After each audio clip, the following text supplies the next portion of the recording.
So whenever we learn something new, we experience joy. And it may not be stated as joy or felt like that, but it is a joy. Whenever we learn anything new, there is a joy. And teachers are really just instruments of bringing joy to so many children. Every period, there must be at least 3 or 4 or 5 things that they teach something new that the child didn't know before. And each time we learn something new, we experience this joy. So multiply 5 by the number of periods, by the number of classes in a day, by the number of days in a week, by the number of months in a week, and then years in a months in a year, and multiply by that the number of students that they are in the class, whether it's 50 or whatever, 40. And you're talking literally hundreds of thousands of moments of joy that are getting created almost unnoticed. और वो सोचते हैं कि हम ये क्या खास बात है, हम सिर्फ जोग्राफी पढ़ाते हैं, इंग्लिश पढ़ाते हैं, what's the big deal. But in reality, it is not just geography and history and arithmetic. It is joyousness itself. क्योंकि knowledge का जो एक ही भंडार है, there is only one source of all knowledge. All knowledge is divine knowledge, and it does not belong to this body or this separate self. All knowledge is an integral part of the universal consciousness, the oneness, the all that there is. And whenever this separate, dreamt, imaginary self finds some new knowledge or truth in the external world, and it resonates or matches with something that the inner consciousness already knows, तो वो जो बाहर का ज्ञान है वो अंदर के ज्ञान से मिलता है. Or in other words, the separate self meets the one self. The body mind meets the divine.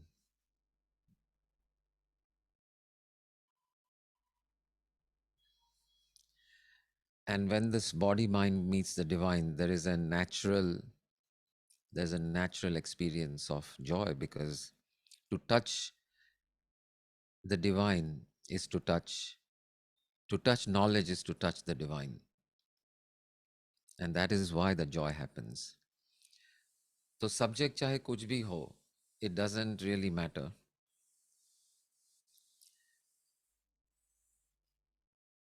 It's the knowledge that is important. And I am constantly so happy that I continuously find things that make me curious and make me research and make me go into it and find out something new. And every moment of that discovery is just so wonderful. तो एक simple सी बात थी, आज हम एक picture था कुछ नदी का, और नदी जैसे बहती है, it's in the mountains and it comes into the plains and then it flows towards the sea. And when it flows towards the sea, towards the end of its journey, it forms what is known as a delta, or the delta of the river, which is the mouth of the river. जो नदी जो दरिया में मिलने से पहले वो spread out हो जाता है, पूरी नदी स्प्रेड आउट हो जाती है, और छोटे छोटे नाले जैसे small canals बन के, it's almost looks like the lungs, where the blood, the arteries become smaller and smaller into capillaries, and then that's where the exchange of oxygen takes place. So these deltas get formed. और मैंने इस बारे में कभी सोचा नहीं था, आपने शायद सोचा होगा, I don't know, I never thought about it, but I was wondering ये delta क्यों बनता है भैया? Every river seems to have a delta at the end of it. Why it just doesn't flow directly into the ocean? इतने बड़ी नदी है, वो डायरेक्टली पहुंच के दरिया में क्यों नहीं चली जाती? हमेशा पहुंचने से पहले स्प्रेड आउट हो जाती है, like fingers, like small small fingers, multiple delta, like a D shape. Maybe that's why it's called delta. And then the small small rivulets flow into the ocean. Why not like in one big? So what is behind the formation of the delta? And I'm surprised that in school in geography हमें किसी ने ये सिखाया नहीं, because it seems like a very obvious एक question कि आना चाहिए कि क्यों ऐसा होता है. So any ideas, anyone, on how this happens, on why it happens?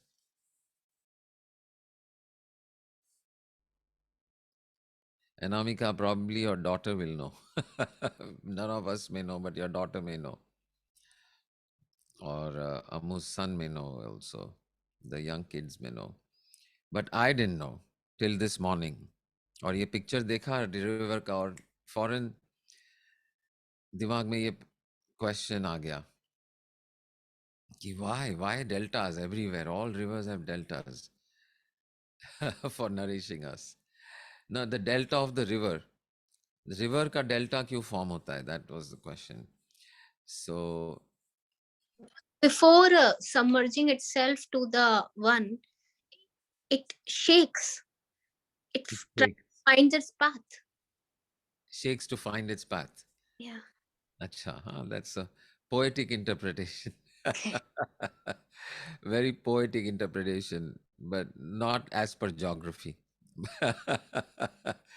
Poetic to hai. Yeah, like an artist would say that. And from a spiritual perspective, yeah, before the merger with the one, with the great ocean, it trembles and hesitates or is shaking with excitement maybe before it merges with the ultimate destination, right? But I don't know, anyone else knows the answer without looking up on Google? No cheating. So I researched it on different platforms and found out. So here's what happens.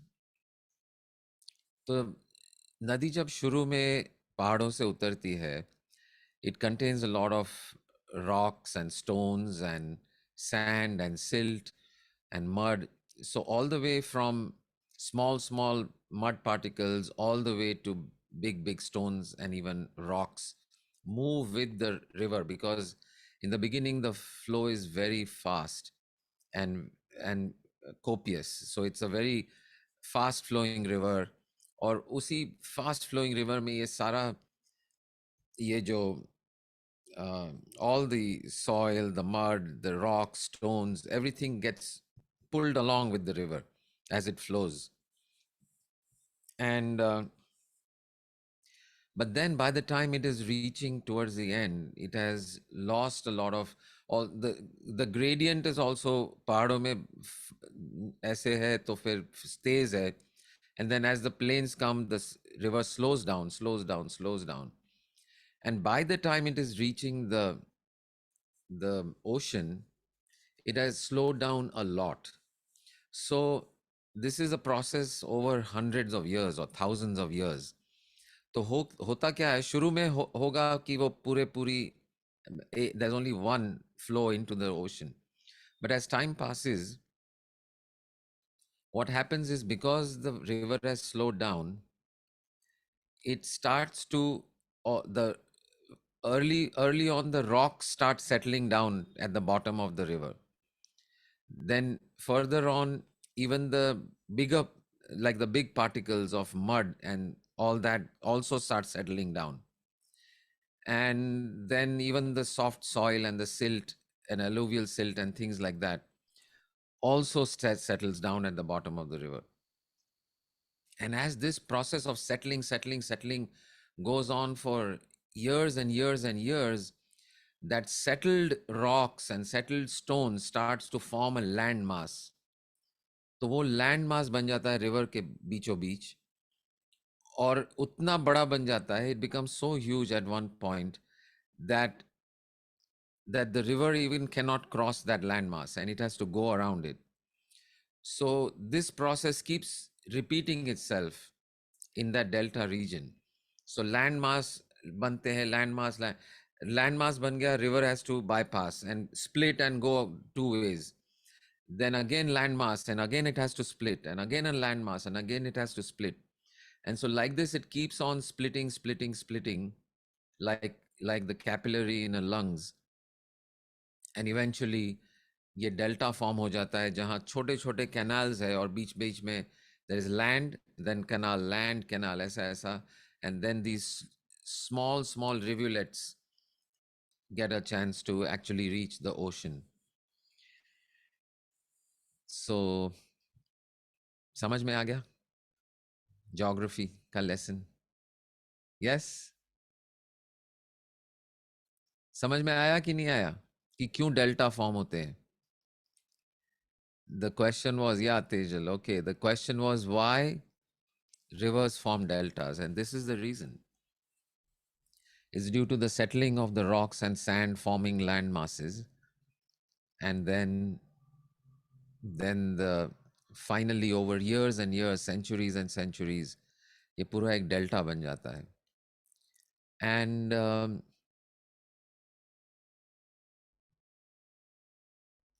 there are some exceptions like Columbia River and the Amazon River don't have deltas.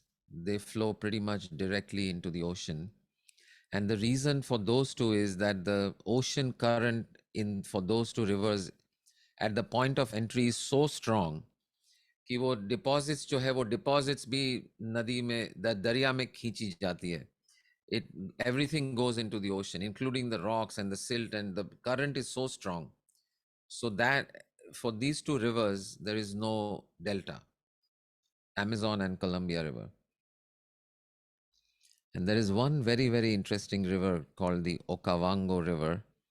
Okavango River is in Botswana, and parts of it I think is in Zimbabwe or Zambia.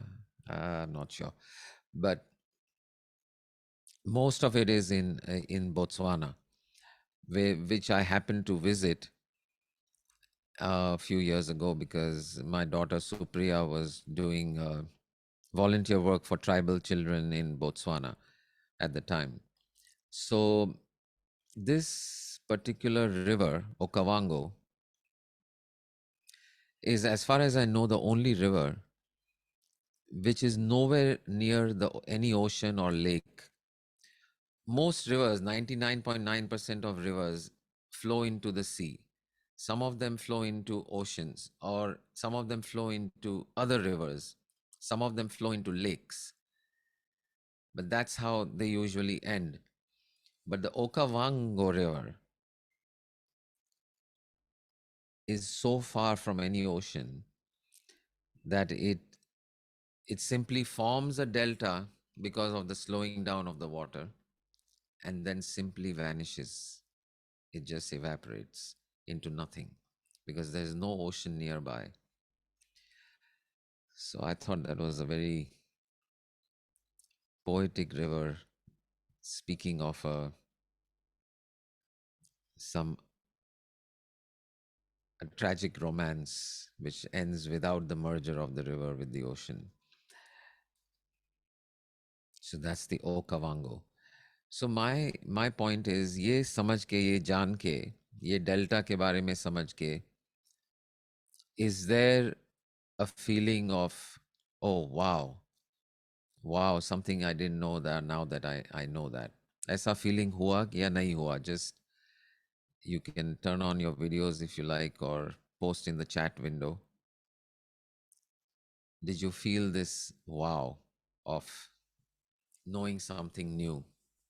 Gaurav, yes? Great. How about the rest? Koi hai? The question is, did you feel the wow of it? कि वाह delta इसके वजह से बनते हैं, हमें तो पता ही नहीं था. Yes or no? Okay.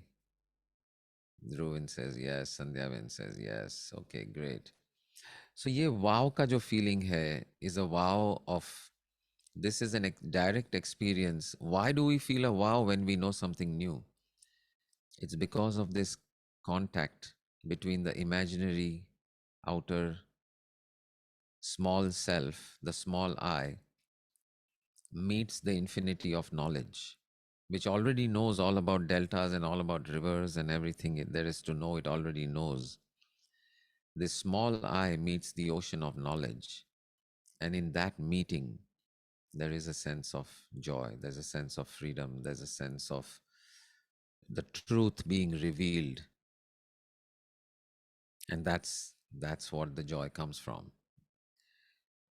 So my suggestion for all of us is that one way to keep on connecting with your divine source is to keep on learning something new, no matter what it is, whether it's a musical instrument or a song or a poetry or a writing or a science or a physics or a geography, history, whatever. What the subject is doesn't really matter. It- what is important is to keep learning, keep learning, keep learning.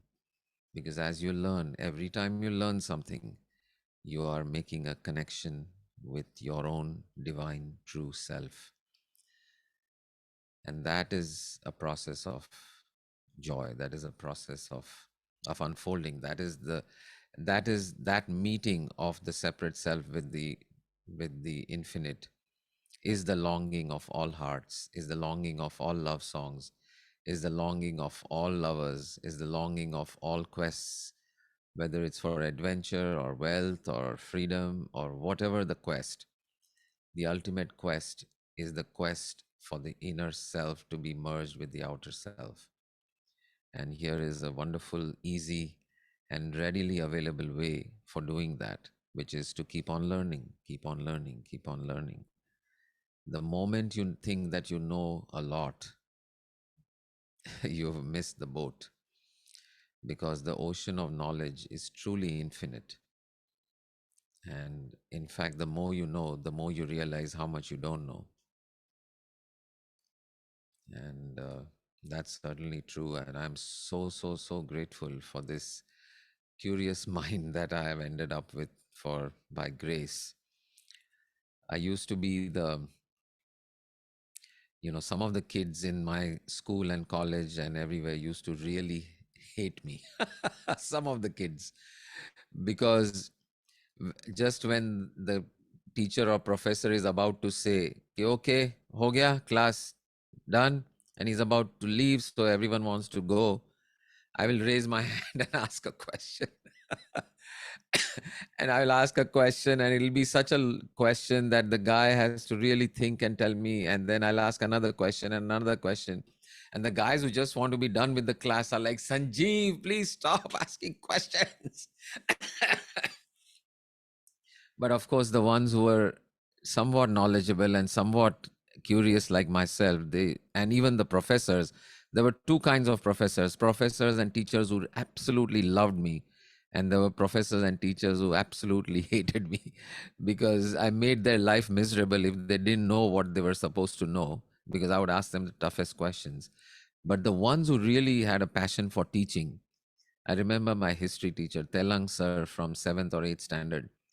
Oh my God, he used to love all the questions and get into the details. He knew the history of the Marathas, the history of the Mughals. I mean, like the back of his hand, or utna detailed that it was, And I was the one who would keep on questioning and prying all that information out of him.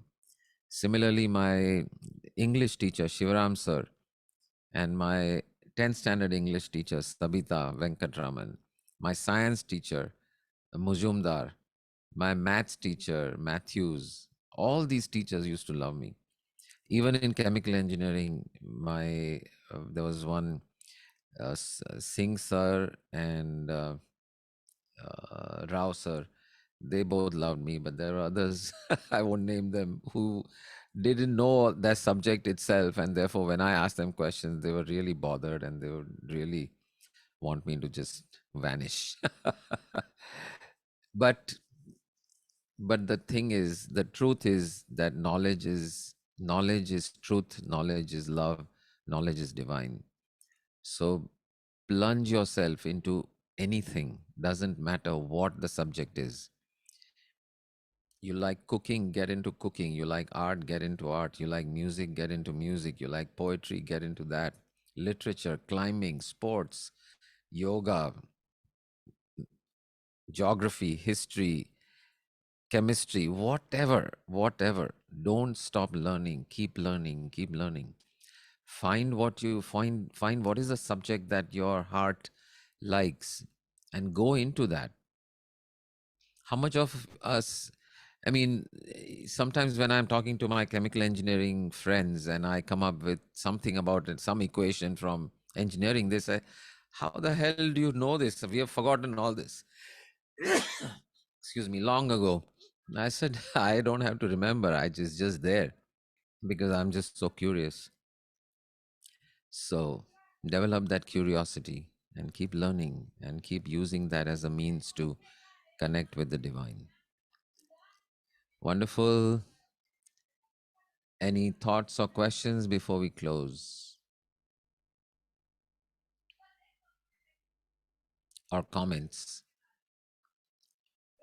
I had a thought over the delta thing. Yeah. So what happens in the sea, or when it comes down to the valley, same thing happens in our body as well. So something that we eat goes into our veins and our nerves, and then by the time it comes down, we are we observe a lot of iron and vitamins and a lot of calcium in our body. Hmm. So Yeah. in a spiritual way, we are again oneness, all connected. Yeah. Yeah. We are. I mean, the picture of a delta looks almost exactly like the picture of uh, of the blood vessels and capillaries in the lungs. It looks exactly like that. But as it spread and spread and spread and becomes so thin. It's Yes. exactly like that. It's all connected and analogous. Yep. Yep, indeed. We are all one. Everything is one. Anything else? I have to say something. When I was in the school, I teach one mantra. Akashitma tito toyam, Akashitma tito toyam, Yathagati sagaram, Savat devan namaskara keshan pratikachiti. This means whatever we karma we do na, whatever the religion, every religion said na, that is only about one God. Whatever one God, which is oneness in the Yes. universe. Yes. Everything, Advaita masti. I mean, there is no duality, only singularity. There is only Uh, one. and Yes. we outer we are different, but innerly we are connected with another as well. We are though we know or not, we whether we know or Yeah. not, this is not our thing, but we are connected with each other. This is what I Yes. feel. Yeah. Understood. Yeah, very true. It's very true. We are all Mm. connected with another Yeah. each other, whether we know it or not. Whether this Yes. separate self knows it or not, there is only Yes. oneness. There's the one inner, and at that level we are. There is no separation. There is only Yes. one of us, and And that is then the and one. nothing moksha. Moksha is not no to when we know ourselves na, then moksha automatically comes. Nothing different. Like the delta, we are different. Means our destination is same, but our paths are different. Like Paths are in like in like in the geometry, similar lines. We don't like similar lines actually. This is what delta suggests us. We right. understand similar lines. Samantha Resha. Parallel That's lines. Parallel lines. parallel. Yes. Yeah. This is what I connect with geometry actually. Sorry, but Right. No, no, that's yeah, correct. Very nice. yes. Sorry, but Wonderful. Wonderful. Very good. Very good. Yes, exactly correct. Wonderful. So thank you. Thank you. Thank you. See you all next time. And Hari Om Tat Sat.